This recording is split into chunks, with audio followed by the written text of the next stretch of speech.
আসসালামু আলাইকুম ওয়া রাহমাতুল্লাহি ওয়া বারাকাতুহু। প্রিয় দর্শক, সমস্ত তারিফ, সমস্ত প্রশংসা আল্লাহ তাআলার জন্য। আজকের ভিডিওতে আমি আপনাদের সামনে নবীজির 15টি গুরুত্বপূর্ণ হাদিস তুলে ধরব, যেগুলি জানার পর ইসলামে চলা আরও সহজ হয়ে যাবে ইনশাআল্লাহ। তো চলুন ভিডিওটি শুরু করা যাক। 1 নম্বর হাদিস, হযরত আবু হুরায়রা রাদিয়াল্লাহু তাআলা আনহু বলেন, রাসূলুল্লাহ সাল্লাল্লাহু আলাইহি ওয়াসাল্লাম ইরশাদ করিয়াছেন, আপন ঈমানকে তাজা করিতে থাকো। কেউ আরজ করিল, ইয়া রাসূলুল্লাহ সাল্লাল্লাহু আলাইহি ওয়াসাল্লাম, আমরা আপন ঈমানকে কিভাবে তাজা করিব? তিনি বলিলেন, লা ইলাহা ইল্লাল্লাহকে বেশি বেশি বলিতে থাকো। 2 নম্বর হাদিস, হযরত আবু হুরায়রা রাদিয়াল্লাহু তাআলা আনহু নবী করিম সাল্লাল্লাহু আলাইহি ওয়াসাল্লাম এর ইরশাদ নকল করেন যে, বেশি বেশি লা ইলাহা ইল্লাল্লাহ এর সাক্ষ্য দিতে থাকো। ওই সময় আসার পূর্বে যখন তোমার মৃত্যু অথবা রোগ ব্যাধি ইত্যাদির কারণে এই কালেমা উচ্চারণ করিতে পারিবে না।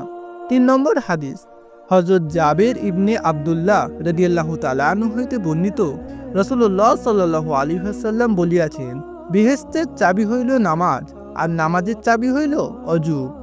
4 নম্বর হাদিস, হযরত ওমর রাদিয়াল্লাহু তাআলা আনহু বলেন, রাসূলুল্লাহ সাল্লাল্লাহু আলাইহি ওয়াসাল্লাম ইরশাদ করিয়াছেন যে, নামাজ দ্বীনের স্তম্ভ। 5 নম্বর হাদিস, হযরত আবু সাঈদ খুদরী রাদিয়াল্লাহু তাআলা আনহু হইতে বর্ণিত আছে যে, রাসূলুল্লাহ সাল্লাল্লাহু আলাইহি ওয়াসাল্লাম ইরশাদ করিয়াছেন, যে ব্যক্তি মসজিদের সহিত মহব্বত রাখে, আল্লাহ তাআলা তাহাকে মহব্বত করেন। 6 নম্বর হাদিস, হযরত ওসমান ইবনে আফফান রাদিয়াল্লাহু তাআলা আনহু হইতে বর্ণিত আছে যে, রাসূলুল্লাহ সাল্লাল্লাহু আলাইহি ওয়াসাল্লাম ইরশাদ করিয়াছেন, তোমাদের মধ্যে সর্বোত্তম ব্যক্তি সে, যে কোরআন শরীফ শিক্ষা করে ও শিক্ষা দেয়। 7 নম্বর হাদিস, হযরত ইবনে আব্বাস রাদিয়াল্লাহু তাআলা আনহু হইতে বর্ণিত আছে যে, রাসূলুল্লাহ সাল্লাল্লাহু আলাইহি ওয়াসাল্লাম ইরশাদ করিয়াছেন, লোকেদেরকে দ্বীন শিক্ষা দাও, তাহাদের সহিত সহজ ব্যবহার করো এবং কঠিন ব্যবহার করিও না। 8 নম্বর হাদিস, হযরত বারা রাদিয়াল্লাহু তাআলা আনহু বর্ণনা করেন যে, রাসূলুল্লাহ সাল্লাল্লাহু আলাইহি ওয়াসাল্লাম ইরশাদ করিয়াছেন যে, সুন্দর আওয়াজের দ্বারা কোরআন শরীফকে সুসজ্জিত করো, কেননা সুন্দর আওয়াজ কোরআনে কারিমের সৌন্দর্য বৃদ্ধি করিয়া দেয়। 9 নম্বর হাদিস, হযরত আয়েশা রাদিয়াল্লাহু তাআলা আনহা বলেন, আমাদিগকে রাসূলুল্লাহ সাল্লাল্লাহু আলাইহি ওয়াসাল্লাম এ বিষয়ে হুকুম করিয়াছেন যে, আমরা যেন মানুষের সহিত তাহাদের দিকে লক্ষ্য করিয়া আচরণ করি। 10 নম্বর হাদিস, হযরত ওমর ইবনে খাত্তাব রাদিয়াল্লাহু তাআলা আনহু বর্ণনা করেন যে, নবী করিম সাল্লাল্লাহু আলাইহি ওয়াসাল্লাম আমাকে ইরশাদ করিয়াছেন, যখন তুমি অসুস্থ ব্যক্তির নিকট যাও, তাহাকে বলো সে যেন তোমার জন্য দোয়া করে, কেননা তাহার দোয়া ফেরেশতাদের দোয়ার মতোই কবুল হয়।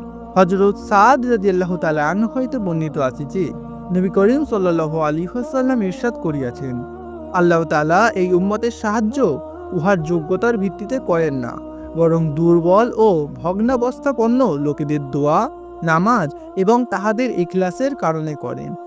12 নম্বর হাদিস, হযরত মুয়াবিয়া রাদিয়াল্লাহু তাআলা আনহু বর্ণনা করেন যে, রাসূলুল্লাহ সাল্লাল্লাহু আলাইহি ওয়াসাল্লাম ইরশাদ করিয়াছেন, আমি তো আল্লাহ তাআলার পয়গাম লোকেদের পর্যন্ত পৌঁছানেওয়ালা, আর হেদায়েত তো আল্লাহ তাআলাই দেন। আমি তো মাল বন্টন করনেওয়ালা, আর দান করনেওয়ালা তো আল্লাহ তাআলাই।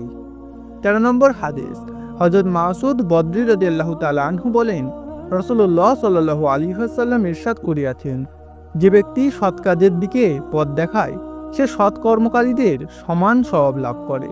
14 নম্বর হাদিস, হযরত আয়েশা রাদিয়াল্লাহু তাআলা আনহা বলেন, রাসূলুল্লাহ সাল্লাল্লাহু আলাইহি ওয়াসাল্লাম এর ওফাত পর্যন্ত তাহার পরিবারের লোকেরা জবের রুটি ও একাধারে 2 দিন পেট ভরে খায় নাই। 15 নম্বর হাদিস, রাসূলুল্লাহ সাল্লাল্লাহু আলাইহি ওয়াসাল্লাম ইরশাদ করিয়াছেন, যে ব্যক্তির পা আল্লাহ তাআলার রাস্তায় ধুলিময় হয়, আল্লাহ তাআলা উহাকে দোজখের আগুনের উপর হারাম করিয়া দিবেন। আশা করি এই হাদিসগুলি আমরা জানলে বহু আমল আমরা করতে পারবো ইনশাআল্লাহ। তাই এটি শেয়ার করুন আপনার চেনা জানা ব্যক্তিদের কাছে, যাতে তারাও জানতে পারে।